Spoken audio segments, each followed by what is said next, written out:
Hello students, today we will discuss plant hormones या photo hormones. Previous video में हमने आपको बताया था कंट्रोल एंड कोऑर्डिनेशन के बारे में, स्टिमुलस के बारे में, स्टिमुली के बारे में, एक्सटर्नल स्टिमुली और इंटरनल स्टिमुली के बारे में, और उसके कुछ एग्जांपल्स बताए थे। ऑक्सीन के बारे में हमने आपको बताया था। यानी आज हम डिस्कस करेंगे प्लांट हार्मोन्स के बारे में। तो प्लांट हार्मोन्स यानी कि जो plant hormones the control and coordination in plants in done by plant hormone, जो प्लांट हार्मोन के द्वारा कंट्रोल एंड कोऑर्डिनेशन होता है। तो there are 4 major types of plant hormone होते हैं: ऑक्सिन, जिबरेलिन, साइटोसिन और एवेसिस acid A B C. Okay students, तो ये कुछ हार्मोन्स हैं। तो कुछ आप इस प्रकार से समझ सकते हैं कि इनका वर्क यानी कि किसी भी प्लांट्स की ग्रोथ करने में, उसकी लाइफ को कंट्रोल करने में, उसके जितने भी ऑर्गन्स होते हैं, पार्ट्स होते हैं,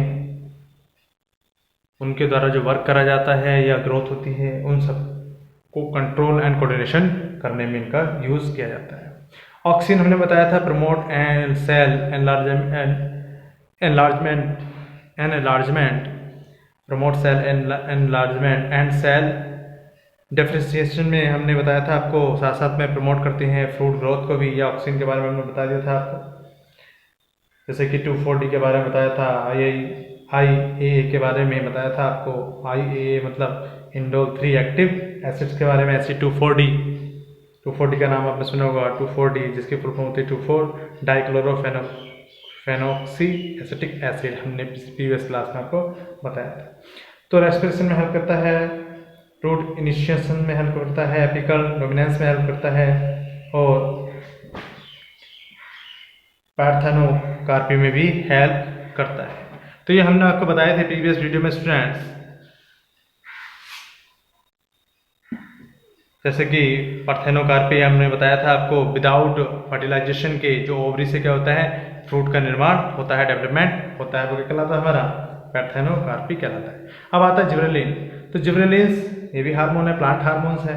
अब जिबरेलिन प्लांट हार्मोन्स है, तो जिबरेलिन ये क्या करता है, प्रमोट करता है ये हार्मोन्स। इसकी प्रेजेंस में क्या होता है, प्रमोट होते हैं सेल एनलार्जमेंट और सेल आपके differentiation in the presence of oxygen में। ठीक है, साथ साथ में जिबरेलिन हेल्प करता है किसमें स्टूडेंट्स, हेल्प करता है breaking the dormancy in seeds and buds में। ठीक है, प्रमोट करता है ग्रोथ में किसको, फ्रूट्स को, जैसा ऑक्सीन में हमने आपको बताया था, उसमें वर्क कर रहा था। इसी प्रकार से पार्थेनोकार्पी यानी कि इसमें क्या होता है, पार्थेनोकार्पी क्या है, एक प्रकार से जिसे हम अनिषेचक फलन बोलते हैं। बिना निषेचन के, बिना फर्टिलाइजेशन के, विदाउट फर्टिलाइज के ओवरी डेवलप हो जाती है किसमें, फ्रूट में। क्या करता है, और जिबरेलिन क्या वर्क करता है, बोल्टिंग इफेक्ट। अब बोल्टिंग इफेक्ट क्या होता है, यानी कि जो डॉर्फ प्लांट्स होते हैं, नाटे प्लांट होते हैं, वो कहाँ में कन्वर्ट हो जाते हैं, टॉल में कन्वर्ट हो जाते हैं, या यानी कि लेंथी हो जाते हैं, लंबे हो जाते हैं, वो टॉल हो जाते हैं।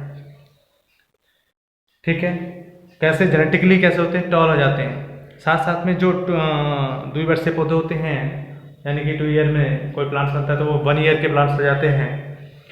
तो ये आपकी बोल्टिंग इफेक्ट है। इसी प्रकार से डोरमेंसी का क्या हो जाता है स्टूडेंट, एंड हो जाता है, और हमारा क्या हो जाता है आपका जर्मिनेशन इन सीड, यानी डोरमेंसी समाप्त हो जाती है, और जो सीड्स हैं उनमें क्या हो जाता है, जो जर्मिनेशन है वो इंक्रीज हो जाता है, बढ़ जाता है। इसी प्रकार से ग्रेप्स की बात करें तो उसके साइज में भी क्या हो जाता है, इंक्रीज होते हैं, साइज इंक्रीज होते हैं जिबरेलिन के प्रयोग द्वारा। तो ये आपके फ्रूट्स में, फ्लावर में, उनके डेवलपमेंट में, उसकी ग्रोथ में क्या होते हैं, हेल्प करता है क्या, जिबरेलिन। तो सीड जर्मिनेशन में, और साथ साथ में सेल डिवीजन इन कैम्बियम, जो कैम्बियम में क्या होता है, सेल डिवीजन होता है। तो ये क्या है, जिबरेलिन, जिसे बोलते हैं GA। क्या बोलते हैं स्टूडेंट, GA, जिबरेलिन। ठीक है, अब नेक्स्ट हमारा आएगा जिबरेलिन के बाद आपका आता है साइटोकाइनेज। क्या था स्टूडेंट, साइटोकाइनेज। आपका साइटोकाइनेसिस। अब साइटोकाइनेसिस का वर्क क्या होता है, इसे बोलते हैं हम काइनेटिन भी बोल देते हैं, इसका दूसरा नाम है काइनेटिन। काइनेटिन साइटोकाइनिन का काइनेटिन भी है। ये भी सेल डिवीजन में किसमें हेल्प करता है, सेल डिवीजन में हेल्प करता है और सेल एनलार्जमेंट में हेल्प करता है। ये भी क्या करता है, breaking of dormancy, breaking of dormancy.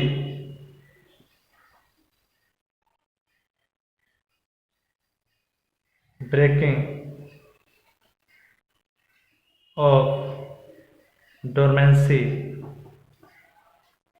Breaking of dormancy को तोड़ता है, भंग करता है। फिर क्या होगा, जर्मिनेशन होगा किसका, सीड का, उसको हेल्प करेगा, इसमें हेल्प करता है। ठीक है, और साथ साथ में जो रूट एंड शूट हैं, इनिशिएशन एंड देयर ग्रोथ, उनमें हेल्प करता है। ठीक है, तो ये क्या हमारा साइटोकाइनेसिस था, जिसका दूसरा नाम है काइनेटिन। काइनेटिन समझा जाता है, जो मेनली इसमें मटेरियल होता है वो होता है काइनेटिन, समझा जाता है इसको, या साइटोकाइनेसिस कहा जाता है। इसमें काइनेटिन तथा एक जिएटिन होता है स्टूडेंट्स। काइनेटिन और जिएटिन ये क्या करते हैं, ये केमिकल साइटोकाइनेसिस का कार्य करते हैं। जिएटिन, ठीक है, तो ये हमने आपका साइटोकाइनेसिस। नेक्स्ट है हमारा एवेसिस यानी ABA, जिसे बोलते हैं स्ट्रेस हार्मोन, क्या बोलते हैं, या इसे कैसे पर करता है, ये ग्रोथ इनहिबिटर्स की तरह वर्क करता है, ग्रोथ इनहिबिटर्स की तरह वर्क करता है ABA। ठीक है, जब ये अत्यधिक मात्रा में हो जाता है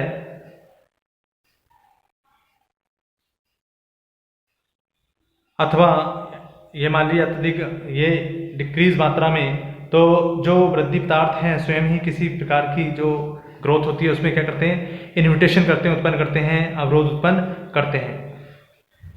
लेकिन प्लांट्स में कुछ ऐसे मटेरियल्स भी उत्पन्न होते हैं जो हार्मोन्स के प्रभाव को क्या करते हैं, नष्ट कर देते हैं अथवा नियमित करते रहते हैं।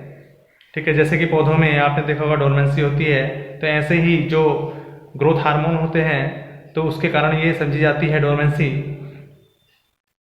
और इन पदार्थ, ये जो मटेरियल्स होते हैं उनमें सम्मिलित रूप से इन्हें क्या कहते हैं, डोरमिन कहा जाता है। तो ऐसे ही एक टेरोप्लेनिक एसिड है, टेरोप्लेनिक एसिड है। ठीक है, ऐसा ही एक मटेरियल क्या हमारा टर्पोलाइनिक एसिड, टर्पोलाइनिक एसिड भी होता है। ठीक है, तो पहले इसे जो एवेसिस अम्ल है कहा जाता था, किसको स्टूडेंट्स, हमारा टर्पोलिनिक एसिड, इसको कहा जाता था, टर्पोलिनिक एसिड है। तो पहले इसे क्या कहा जाता है, ABA यानी एवेसिसिक एसिड कहा जाता था। तो इसे मेनली बहुत से जो प्लांट्स होते हैं उसकी जो लेटरल बड्स होती हैं तो उसके डोरमेंसी के लिए इसे उत्तरदायी मानते हैं, रेस्पॉन्सिबल मानते हैं।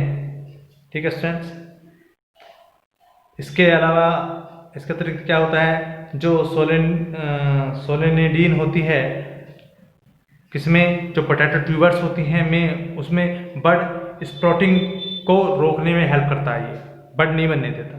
ठीक है, तो ये ABA यानी ग्रोथ इनहिबिटर्स या स्ट्रेस हार्मोन के नाम से भी जाना जाता है इसको। ठीक है, तो ये बड डोरमेंसी में हेल्प करता है स्टूडेंट्स। हम ये सकते हैं किसमें करता है, बड डोरमेंसी। ठीक है, इनहिबिशन ऑफ ग्रोथ रोकता है, इनहिबिशन ऑफ ग्रोथ।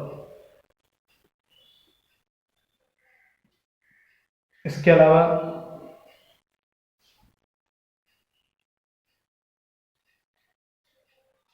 प्रमोट्स करता है the dormancy in seed and buds को, ये हमने बताया। आपको, और ये प्रमोट्स करता है the closing of stomata, promote the opening of stomata. Okay students,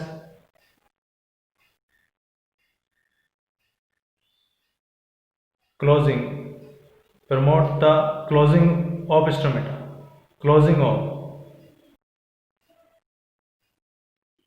of stomata। Okay students, साथ साथ में क्या करता है, ये प्रमोट्स करता है किसको, the wilting and falling of leaf, promotes the wilting and falling of leaves. Okay student, ये इसका वर्क था। तो ये कुछ इंपॉर्टेंट, इसी प्रकार से एक और आता है, आपने नाम सुना होगा इथाइलिन का, इथाइलिन, ठीक है। अब इथाइलिन भी क्या है, ये कैसा है, एक गैसियस फाइटो हार्मोन है। कैसा है, गैसियस फाइटो हार्मोन है। स्पेशली इसका यूज करा जाता है राइपिंग ऑफ फ्रूट्स में, फलों को पकाने के लिए इसका यूज करा जाता है। जैसे कि आपने देखा होगा, राइपनिंग ऑफ फ्रूट्स, जैसे मैंगो को पकाते हैं, पाल दबाते हैं तो क्या करते हैं, एथाइलिन, आपका इथाइलिन लगाते हैं, ठीक है। साथ साथ में ये इंड्यूसेस रूट हेयर फॉर्मेशन में हेल्प करता है। ये टिश्यू के अंदर कंट्रोल करता है ऑक्सीजन लेवल को, इट कंट्रोल ऑक्सीजन, जो ऑक्सीजन हार्मोन था उसके लेवल को क्या कर देता है, टिश्यू में कंट्रोल करता है, ठीक है स्टूडेंट्स। इथाइलिन तो क्या है, गैसीय, आपका गैसियस प्लांट हार्मोन है। तो मेनली इसका वर्क होता है राइपिंग ऑफ फ्रूट में, और भी इसके वर्क होते हैं, जैसे कि ये क्या करता है, it stimulates seed germination in some species में, स्टिमुलेट करता है सीड जर्मिनेशन को, सीड जर्मिनेशन को क्या करता है, स्टिमुलेट करता है, stimulates seed germination. Okay student, in some species, सब में नहीं, सम स्पीसीज, ठीक है। तो ये था हमारा थाइलिन, ये हमारे प्लांट हार्मोन्स थे जो कंट्रोल और कोऑर्डिनेशन में हेल्प करते हैं। इसी प्रकार से हम नेक्स्ट टॉपिक को कंटिन्यू करते रहेंगे। अब मैं, जैसे हमने एंजियोस्पर्म और जिम्नोस्पर्म में, एंजियोस्पर्म वो होते हैं जो फ्लावरिंग प्लांट होते हैं, जिम्नोस्पर्म होते हैं जो नॉन फ्लावरिंग प्लांट होते हैं। तो ये भी क्या है, टाइम पीरियड में, ये फ्लावरिंग जो होता है वो टाइम पीरियड में होता है, लेकिन इन हार्मोन्स के कारण जो केमिकल्स के रूप में यूज करे जाते हैं, उनके टाइम को क्या कर सकते हैं, चेंज कर सकते हैं, यानी कि जो नेचुरल है उसके अलावा, जैसे कि इन द प्रेजेंट टाइम हम देख रहे हैं बहुत से हार्मोन्स का यूज़ करके ज़्यादा ग्रोथ, ज़्यादा मात्रा में उसका प्रोडक्शन करते हैं। तो इन हार्मोन्स का कंट्रोल और कोऑर्डिनेशन में बहुत मेन रोल होता है। ओके स्टूडेंट्स, तो नेक्स्ट वीडियो में नेक्स्ट टॉपिक के साथ कंटिन्यू करेंगे। Thank you.